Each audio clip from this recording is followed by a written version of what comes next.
reading the body. You have the physical body to do something. You have the mental capacity to believe in it. Now what the fuck do you want?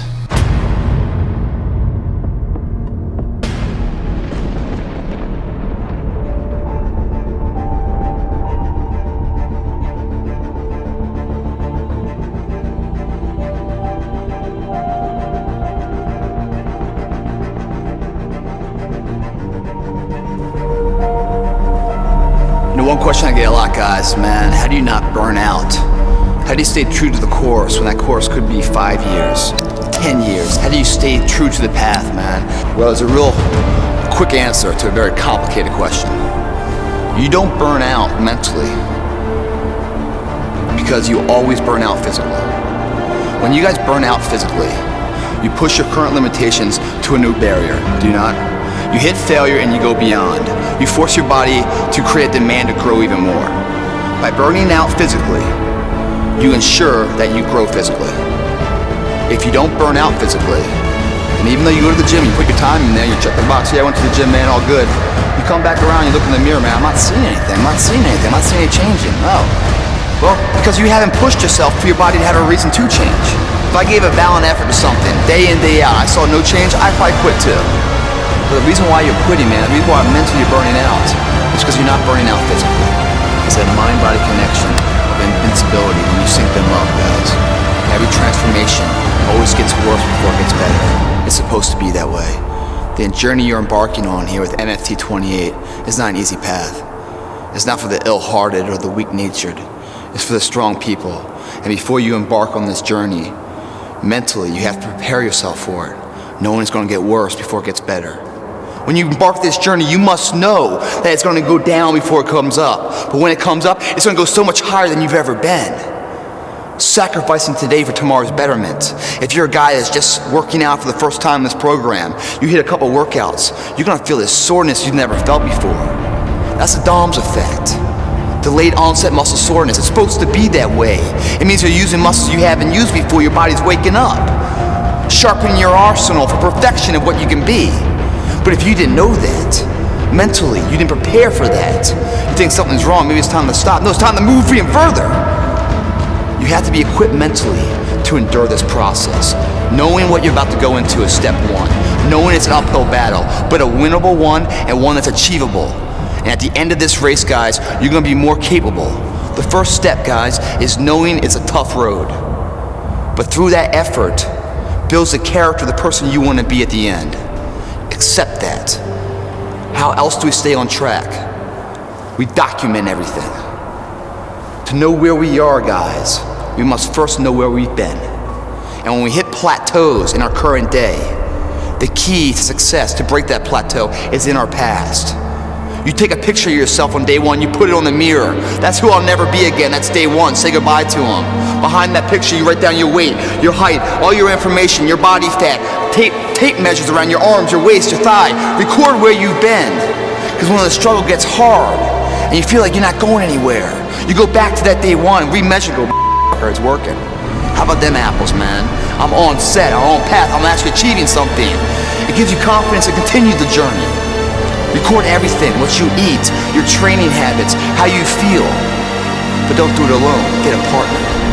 That partner, they say champions come in pairs of two, because you battle yourself in perfection. There are going to be days, man, where you're dragging ass. There's every excuse in the world why not to go to the gym. Having that partner is going to ensure you get there. We will kid ourselves, man. We will fail all the time on ourselves. But it's a sad motherfucker that fails on someone else's terms. When someone else is relying on you, that you say, no, man, I just can't make it. You won't be that guy. You'll show up just for your buddy's sake. And your buddy's energy will push you through a workout even though you're exhausted. And what's crazy about it, man, even though your energy levels are so low, by expending more energy, you just gain so much more in the back end. It's crazy. And all of a sudden you have this natural high. With the problems you once had going before the gym that seemed overwhelming, you come out of that gym pumped up, man, mind-body connected. Those same problems don't look so bad. You're generating solutions to them. You're seeing ways in and out of them all because you're thinking positively. Your partner, you owe that to. He got you into the gym, and there are going to be days he's down and out, and you're going to get him into the gym. Not only is a partner vital to get into the gym, but make sure the sets go to failure. When you hit failure on your own, man, you can't go anymore. That partner gets 3 or 4 more sets. That makes all the difference, man. Of hitting your failure and going past it. That's where the growth is. Your partner ensures you get there. You gotta have an end goal in sight. What is that all about? Something in the near future, relative future, that gives value to today. 90 days out, man, I'm gonna run a marathon. 90 days out, I'm gonna enter a bodybuilding contest. 90 days out, it's a family reunion, high school reunion. I'm gonna look my best. 90 days to become that person I wanna be. To turn that dream into a reality, I got 90 days. Today is 1/90th of that opportunity. If I don't have a 90-day end state, there's no bookends. I can easily push off my responsibilities of today into tomorrow and not feel bad about it. But when there's an end, then today has value all of a sudden, doesn't it? If I blow off today until tomorrow, I just lost 1/90th of the chance to become that motherfucker. You get the mind right. If you believe it, your body physically will find a way to make it happen. That's MFT 28.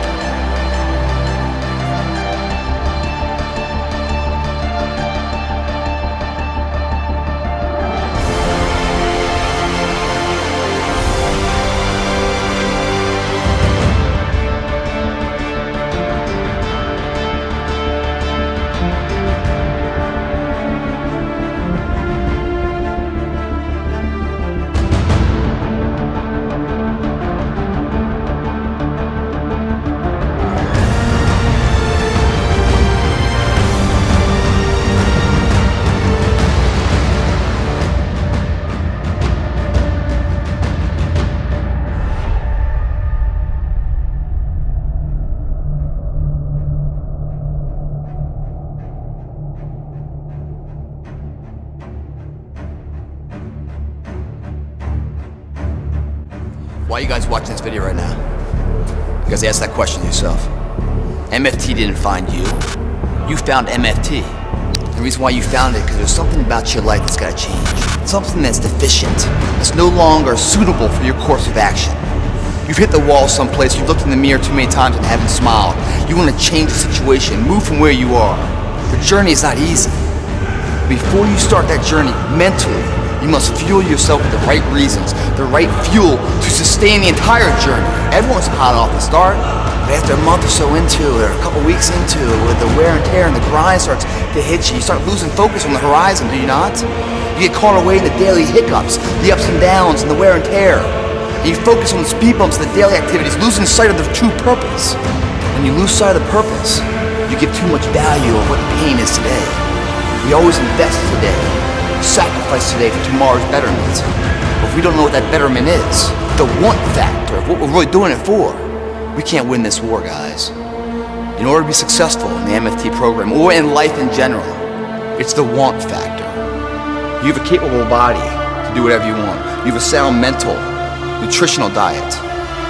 Now what the f*** do you want? Once you find out you want, regardless of what it is, then you combine the mind and the body together. That's when life gets exciting, guys. Stories of inspiration where the person overcomes the odds. When you see the good, man, pump the brakes. Put your hands together, man. Give credit where it's due. Remember the name of the person that overcame the odds. Because that same person you're going to use in your own battle one day. When you hit rock bottom and you feel like the walls and monkeys on your back and Murphy's hitting you down every single step. You're going to use that inspiration to take that one more step forward that makes all the f***ing difference. Let me give you a few examples of these, of people that overcome the odds. This kid couldn't speak. Everyone else in his peer group speaking all good. He couldn't speak. At age 7, everyone's reading and talking. He can't read. He was slowing down so much, the teachers brought his parents in, man, and said, dude, the kid's gotta go, man. He's just slow, he's not creative, he's slowing down the betterment of the entire class, gotta go. Parents brought him home and he's like, man, what are we gonna do with this child of ours? Too bad. They put him to work. He got fired from every single job he ever tried. All this guy knows up until 21 years old is failure. He's never tasted success. He just gets up and keeps trying, fails, gets up and keeps trying. Until one day he found out what he wanted, what inspired him, and he gave it everything he had, day in, day out, man. He burned the midnight oil, so he didn't have to stay awake in the midnight hours wondering what if.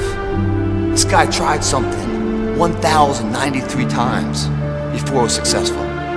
1,093 times, man. When the hell have you ever tried something more than 10 times before you throw in the towel? I can't say I have. This guy did.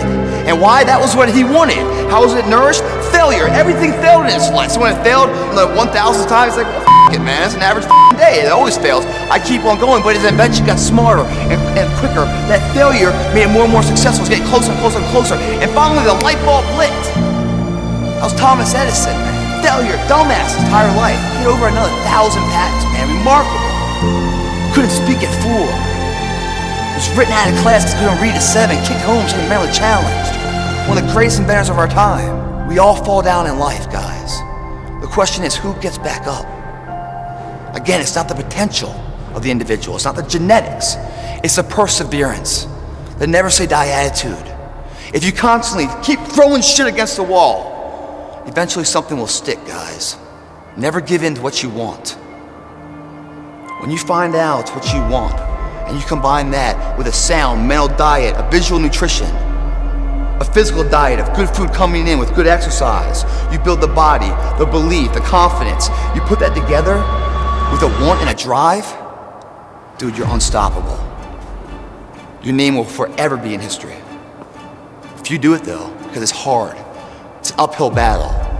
It's a path less taken, not the beaten path everyone else takes. It's a path that leads to character. You gotta earn that.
Every structure is brick by brick to that foundation of epicness. Your life is the same way. We're building a body and a mind and the ability of this together, mind, body, to transform other people. That's built rep by rep, day by day, belief to belief, failure to strength. That's what it's all about. That's what this workout's about. It's not Armageddon. Armageddon, yes, because we're destroying the disbelief that you can only be so far. We're encouraging the unknown belief inside of you guys that everyone has, that just needs birth to. That belief is a wave, a tsunami effect going over what you thought you only could be into epicness. Because so many people with far less talent than you, far less ability, and achieve far greater than you because they had the missing element, belief. Play on words, arm workout, Armageddon, but we're gonna change that all up. Armageddon. Armageddon. We're gonna get our life right now. We're gonna get that eulogy they're gonna speak. We don't live forever. Our legacy does. We're gonna make sure that's solid today.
want to avoid all the critics in your life, then do nothing, say nothing, and be nothing, and you'll never get their attention.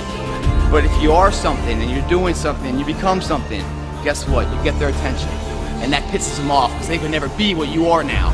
So the only thing they can do to make themselves feel good is try to bring you the fuck down. I say thank you for that. Thank you for acknowledging the fact that I'm doing something, because I don't know who the fuck you are, but you seem to know who I am. Works for me, fucker. I hear this all the time from people writing in. They're like, hey man, I tried your workouts out, man, at the local gym and stuff, and all the trainers there tell me I'm doing it wrong. All the trainers here say, you know, you're going too hard, you know, not getting enough rest, you're doing this and that. It's an overload, it's an overload. You know, really? Is it an overload? Because no one tells me that. When I'm here doing this shit, no one fucking says a word about what I'm doing wrong. They come up to me saying, hey man, how can I do what you're doing? So they go up to you. Because you don't look that way yet. You think I started that way? No, I built that way. Stop looking like you got shit all over yourself. Because that's why they're coming up to you trying to tell you something, pitch you something. Because you look like you don't know what the fuck you're doing. Just believe in what you're doing. You will be it soon enough. And stop making sense of their fucking nonsense. If they were all that, they wouldn't be a trainer in the gym. They'd be somebody outside the gym.